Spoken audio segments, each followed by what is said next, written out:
Hoje o Portal Metrópolis recebe o comandante do Corpo de Bombeiros Militar do Maranhão, Célio Roberto. O Célio está aqui para falar sobre o caso das crianças desaparecidas em Bacabal.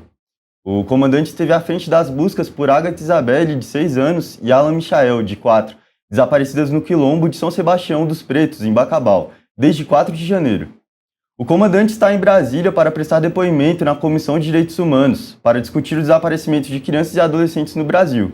Na reunião, Célio expôs as etapas de buscas e investigações, assim como a mobilização de forças de segurança durante 60 dias para encontrar as crianças. E agora, iremos conversar sobre o desdobramento desta operação para achar as crianças desaparecidas em Bacabal. Célio, um prazer te receber aqui no portal. Célio, minha primeira pergunta para o senhor, eu quero perguntar sobre como foi a experiência de atuar na linha de frente das buscas das crianças desaparecidas em Bacabal.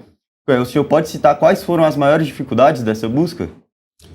Bom, a maior dificuldade porque trata-se de 2 crianças que ainda continuam desaparecidas e nós sabemos que para uma área inóspita como uma mata, daquela que nós fizemos uma divisão por quadrantes para facilitar as buscas, com a dificuldade de acesso, alguns pontos ali de alagado, nós tínhamos 2 lagos grandes dentro dessa área.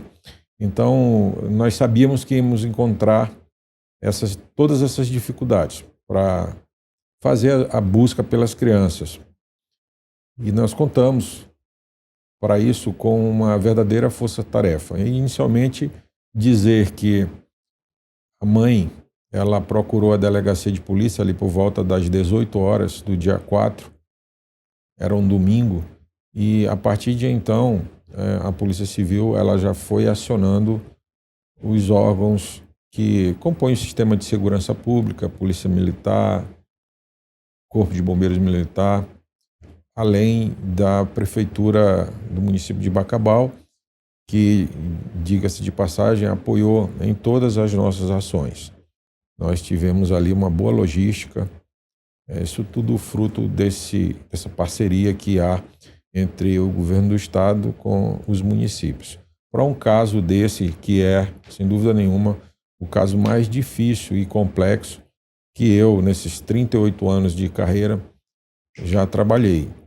Nós tínhamos que lutar contra o tempo para encontrarmos as crianças.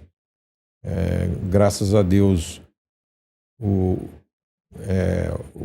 a primeira criança foi encontrada, né, o Cauã.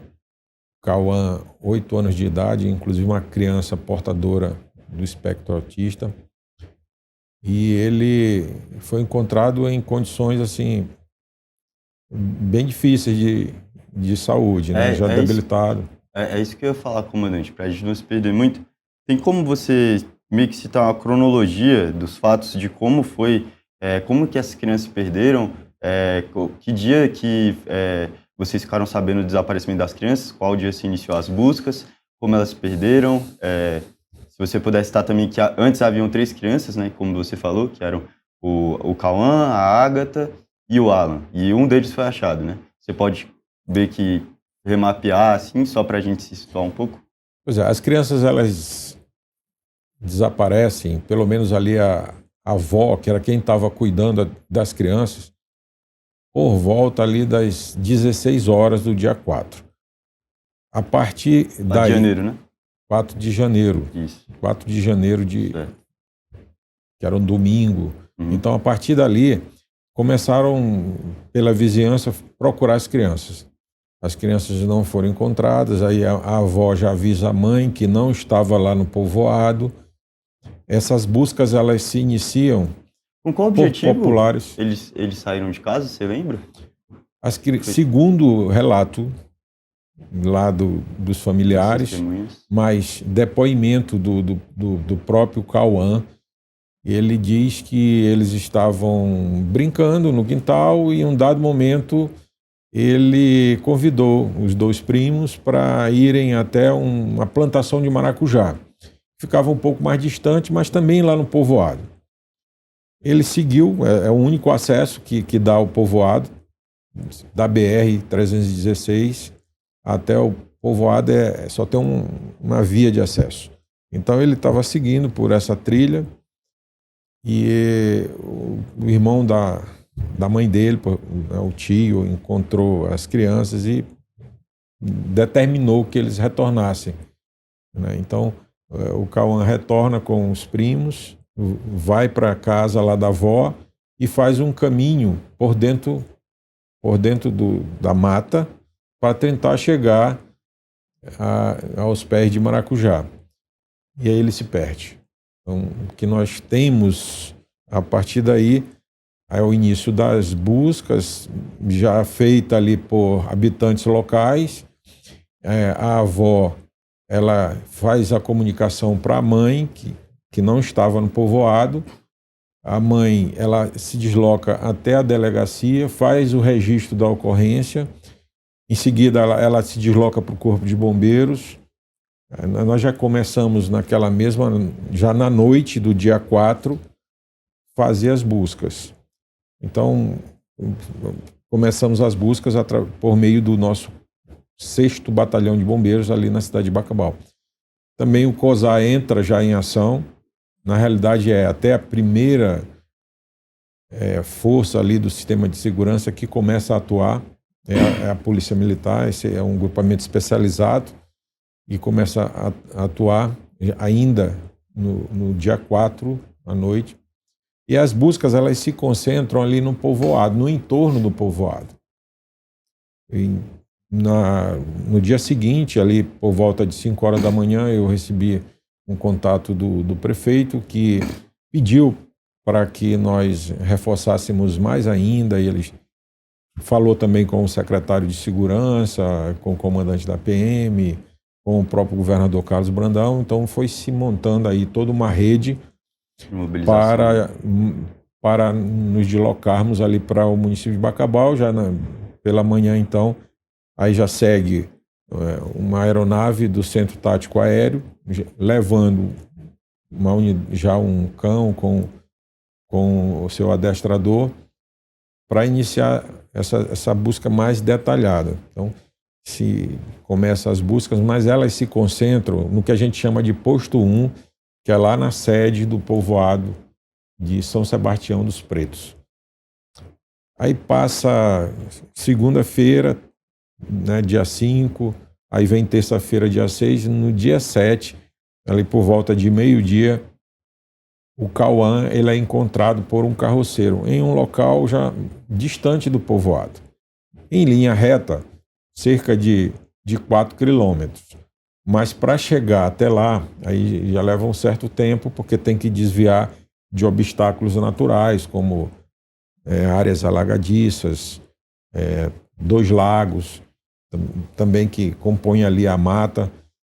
E isso aí por homens treinados, se faz ali em torno de 5 horas. Então o senhor constata que as crianças elas foram a cerca de 4 quilômetros longe de casa. Em linha reta. Em linha reta. Mas para chegar até o ponto em que o Cauã foi encontrado, aí se tem quase que 20 quilômetros. Caramba. Para fazer os contornos, né, por esses obstáculos naturais. Certo. E aí, depois que o Cauã foi achado, qual foi o prosseguimento da investigação? Aí ele foi encaminhado, primeiramente, né, para um centro psiquiátrico, tratado, né, também? Bom, a partir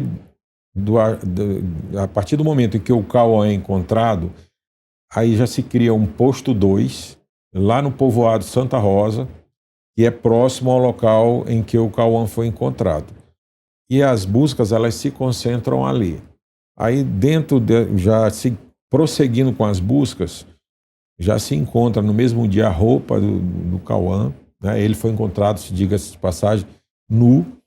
Então, essa roupa é encontrada em determinado local. Quais eram as condições físicas do Cauã quando ele foi encontrado? Você pode detalhar um pouco? O Cauã, ele perdeu cerca de 8 quilos. Então, assim, ele até relata que, por isso, né, ele teve que tirar a roupa. né? Caraca. Então, assim, foi feito também o exame para descartar qualquer possibilidade de abuso sexual e tal. Isso aí foi descartado pela perícia, ele não sofreu abuso algum. Na realidade, ele tem uma memória fotográfica muito boa e ele vai contando alguns pontos que dá para a gente ver que fazem sentido, né? Então, esse aí da roupa faz todo sentido. Ele realmente andar ali molhado, que ele passou em um charco, aí nesse momento ele já estava só, porque ele deixou os dois primos lá nessa, que ele se convencionou de chamar de casa caída, que é o ponto onde eles passaram. Então ele deixa os dois primos ali e tenta seguir, né, tipo, retornar para buscar ajuda. Isso na fala dele. E ele passa por esse charco, se molha, a roupa começa a cair, ele tira o calção e a camisa e põe ali em um determinado local. No mesmo dia é encontrada essa roupa dele. Então, vai se avançando com as buscas para... Nessa casa caída, né? As roupas foram encontradas. Bom, aí os cães começam a evoluir no terreno, aí chega-se à casa caída. Essa casa caída, ela é bom que se diga, né, que ela só vem ser objeto ali de uma busca mais intensa ou vertigem depois que o Cauã relata. Então, o Cauã relata que passou numa casa caída, os cães eles são utilizados para fazer ali essa checagem, né, e detectam que de fato os 3 estiveram ali naquela casa. Entendido. E aí, o comandante, após o Cauã ser encontrado, né, ele deu esse relato da casa caída que o senhor mencionou, e aí agora o alvo do Corpo de Bombeiros passa a ser encontrar a Agatha e o Alan, né, já que o Cauã já ficou internado lá, né, foi tratado pela comunidade. Eu queria saber o que ajudou a encontrar o Cauã de fato. Você falou que ele que tomou conhecimento que ele esteve nu, enfraquecido, perdeu 8 quilos. Eu queria saber o que o Corpo de Bombeiros, o que ajudou o Corpo de Bombeiros para encontrar o Cauã e por que o que ajudou a encontrá-lo não gerou resultado com a Agatha e o Alan. Bom, para o Cauã, o sistema Amber, ele já está sendo utilizado aqui no Brasil. E isso é um ponto positivo, porque ali naquele raio, que é o que alcança, né, de até aproximadamente 160 quilômetros, as pessoas já começaram a tomar conhecimento. Então, hoje, é muito comum que todos tenham acesso à rede social, o Facebook, o Instagram. O certo é que o carroceiro, quando encontra o Cauã, ele já sabia que o menino estava desaparecido e que era ali do povoado próximo ao que ele mora. Então, agora tem uma outra questão.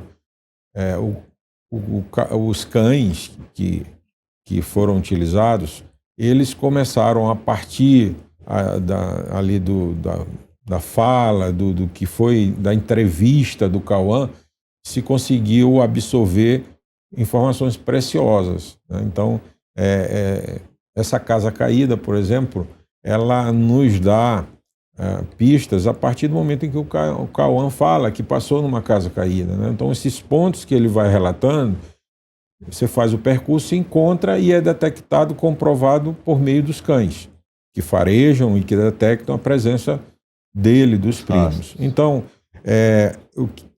tem um outro dado que é importantíssimo. Então, a partir da casa caída que se comprovou que as 3 crianças estiveram ali, os cães fazem um percurso e eles conseguem farejar e vão até a margem do rio Mearim e detectam que as crianças, as duas, sem o Cauã já, elas chegam até a margem do rio Mearim.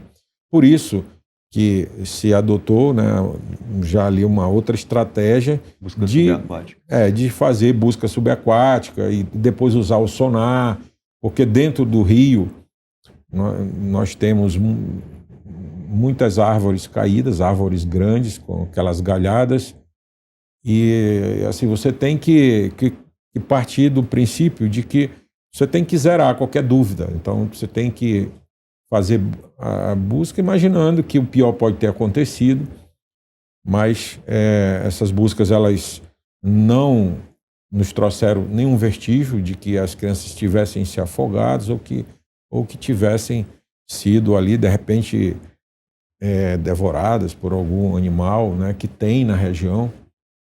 Então, assim, você continua, claro, com as buscas e eu digo sempre, como falei até lá no Senado, né, que o Corpo de Bombeiros ele vai estar à disposição da Polícia Civil, que é a polícia que tem o poder da investigação e que está trabalhando com todas as frentes possíveis. Algumas informações que chegaram foram descartadas, mas certamente a Polícia Civil ela avança com as investigações em linhas e usando os métodos próprios para o desfecho desse caso.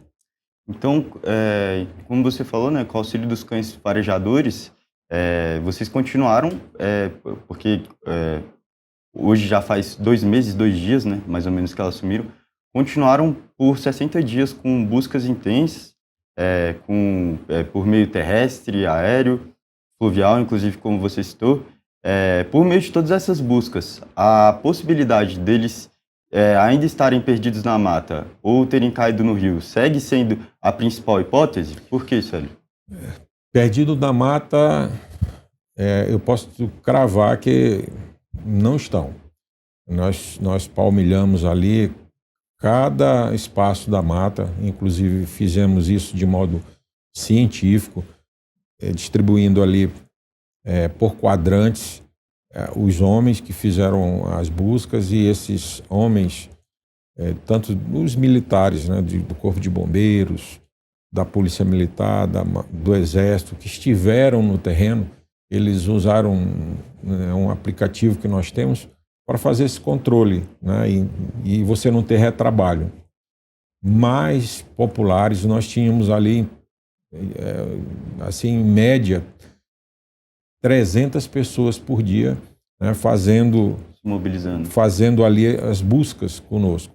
E os militares com uma busca, vamos dizer, mais criteriosa, né, com mais assertividade e tal, mas os populares também traziam muitas dicas, informações ali.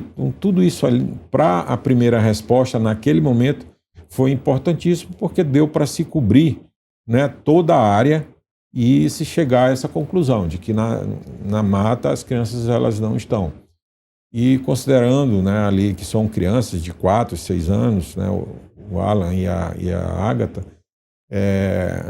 eles não teriam assim condições sozinhos, né, de por esse tempo todo, né, estarem ali na mata se deslocando ou fazendo uso do que a mata tem, como água, tem comida, tem alimento, mas a criança ela não tem essa iniciativa de buscar o alimento. Basta ver que nós falamos aqui no início sobre o Cauã, e o Cauã ele estava desidratado, né, bem desnutrido, nem perdeu cerca de 8 quilos, até porque ele não conseguiu. Ele tomava água da chuva, que ele relatou, e ele não conseguiu se alimentar.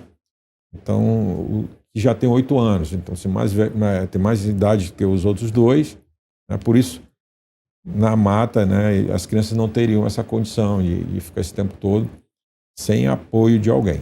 Entendido. Então, se descarta que eles estão na mata devido à vasculhação intensa, né, que foi feita.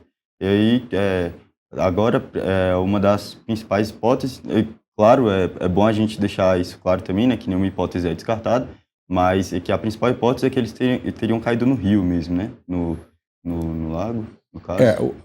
Assim, o certo que a gente tem aqui assim, a pontuar é que as crianças elas chegaram até a margem do rio, né?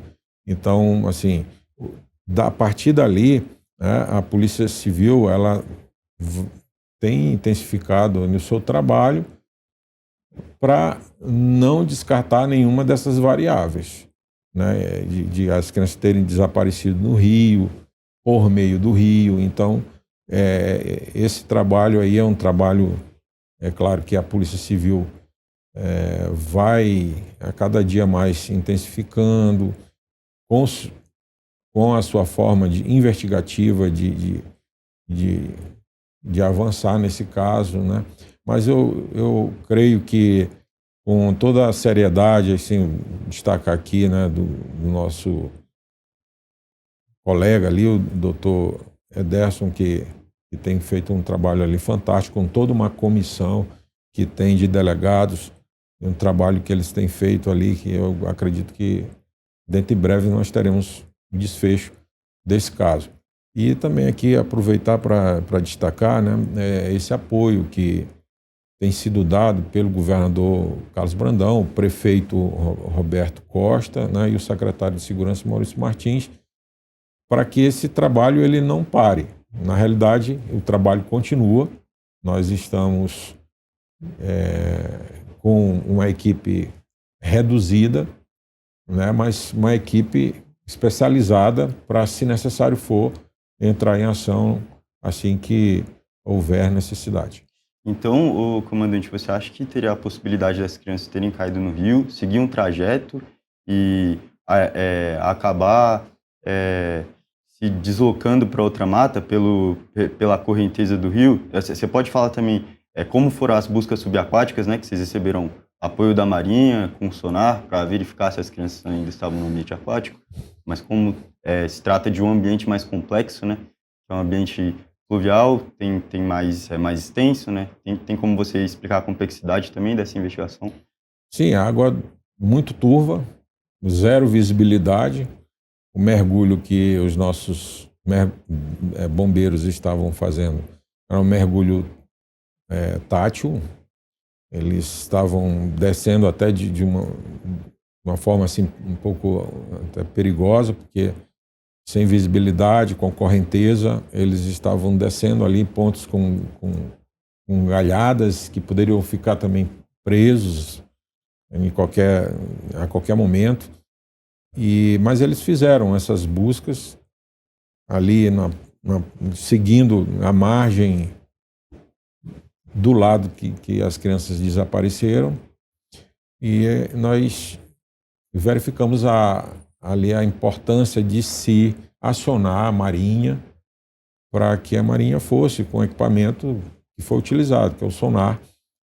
Esse sonar ele saiu de lá do 4º Distrito Naval, que fica em Belém. A Marinha veio com seu efetivo da Companhia dos Portos, da Capitania dos Portos, lá de São Luís. Deslocou para Bacabal. Foi feito um trabalho de percurso razoável, 19 quilômetros, do ponto do rio ali para baixo, que é seguindo a correnteza. E essa é a lógica, né? Se as crianças entrassem no rio, eles obviamente seriam levados pela correnteza. Então esse trabalho foi feito com o sonar passou zigue-zagueando de uma margem à outra, e depois fez a busca mais no leito central do rio. Foram detectados 11 pontos de interesse, alguma coisa que o sonar detectou que pudesse ser interessante, avaliar, e os mergulhadores chegavam lá. Aí descartava, né, não era nada ali relacionado às crianças, então continuava. E assim foi feito. Outro detalhe importante é que os nossos bombeiros fizeram ali um percurso de 180 quilômetros, do ponto em que as crianças chegam até a margem do rio, descendo até a cidade de Arari. Então, de Bacabal a Arari, um percurso pelo rio de 180 quilômetros. Do rio Mearim, né? Do rio Mearim, fazendo buscas. Perfeito. Muito bom, comandante. Eu só posso fazer a última pergunta aqui para encerrar? O comandante, a senadora Damares, nessa comissão, né, que ela convocou para debater o desaparecimento das crianças e dos adolescentes, ela convocou uma audiência, né, disse que vai protocolar uma audiência em Bacabal com o intuito de mobilizar a comunidade novamente para retomarem as buscas. O que você acha dessa iniciativa e como você acha que ela pode ajudar ainda para achar possíveis provas das crianças? Que eu acho que ajuda. Eu acho que todo reforço para que se trabalhe ali nessa busca aí pelas crianças, até encontrá-las, é importante. Então, uma audiência pública no município de Bacabal pode trazer pessoas do povo que participaram também ali das buscas com alguma informação que seja relevante. Então, por esse aspecto, eu acho que é válido, sim, fazer um trabalho lá. E nós, lá no Maranhão, que fazemos parte da segurança pública, nós não queremos o protagonismo, né? Nós queremos o resultado e o desfecho, né, com algo que seja muito positivo. Eu não perco a esperança, eu peço a Deus que essas crianças elas sejam localizadas com vida, né? E eu confio que nós poderemos sim termos isso e dentro em breve, se Deus quiser, e aguardamos, né, se possível for, a ida lá da senadora com a Comissão de Direitos Humanos do Senado para nos dar esse apoio que é importante sim recebermos. Para encerrar aqui, comandante, você acha que as forças de segurança do Maranhão precisam receber um apoio logístico, algum outro apoio do governo federal para continuar nessa investigação, as buscas por Bacabal? O que ajudaria agora, no momento? Olha, o apoio que nós temos recebido, ele tem sido suficiente, né? Mas se tiver mais pessoas que possam contribuir e ajudar, nós estamos à disposição, sim, para receber. Como eu disse, no Estado nós não queremos ter o protagonismo sozinhos. Então, de modo que foi oferecido, o governador pediu o apoio da Marinha, pediu o apoio do Exército Brasileiro, a Polícia Rodoviária Federal, a Prefeitura de Bacabal. Então, um trabalho de parceria, um trabalho de integração, de modo que o que vier para favorecer nas buscas e no desfecho desse caso será muito bem-vindo.